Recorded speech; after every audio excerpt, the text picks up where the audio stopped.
श्री स्वामी समर्थ। जय जय स्वामी समर्थ। श्री गुरुदेव दत्त। श्री स्वामी समर्थ।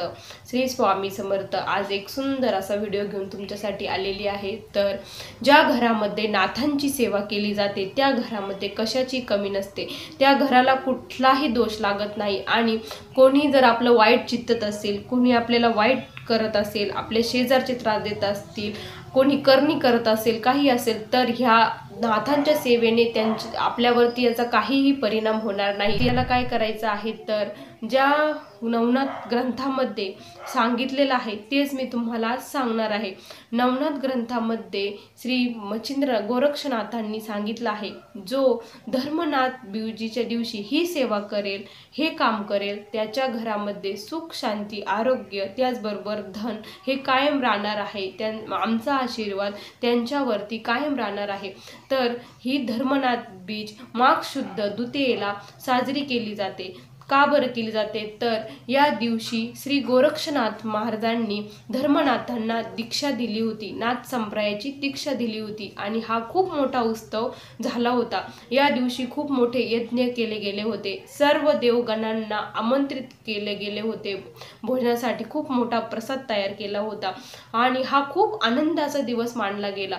या दिवशी खूप आनंदाचा दिवस, सर्व देवगण हे खूप खुश झाले होते। त्यामुळे देवांनी नाथांना विनंती केली की हे नाथांनो, तुम्ही हा उत्सव खूप आनंदात साजरा केला, तसंच पृथ्वीवरतीही हा उत्सव दरवर्षी साजरा केला गेला पाहिजे, हा आनंदाचा दिवस। त्यावेळेस गोरक्षनाथांनी त्यावेळेस सांगितलं की जो भक्त, जो प्राणी आपल्या घरामध्ये हा उत्सव साजरा करेल, धर्मनाथ बीज साजरी करेल, त्याच्या घरात आम्ही कायम वास करू, त्याचे सर्व दुःख, दारिद्र्य आम्ही नष्ट करू।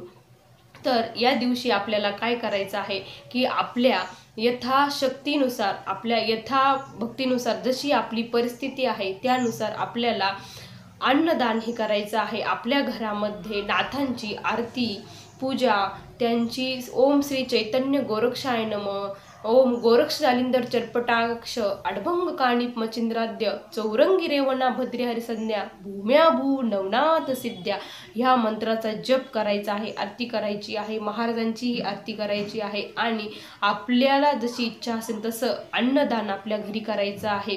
तुम्ही जर नाही घरी जमलं तर बाहेरही तुमच्या इच्छाशक्तीनुसार कुठेही अन्नदान करू शकता। फक्त तळमळीने आणि अंतःकरणापासून महाराजांना सांगून ही सेवा आपल्याला करायची आहे। बघा, माझा खूप स्वतःचा अनुभव आहे। खरंच घरामध्ये कशाचीही कमी पडत नाही, अन्नधान्यही काहीच कमी पडत नाही। संपण्याच्या अगोदरच आपल्या घरामध्ये ते हजर असतं। आपल्याला जी चिंता असते ती आपोआप मिटलेली असते। आम्ही ही दरवर्षी साजरी करत असतो बघा।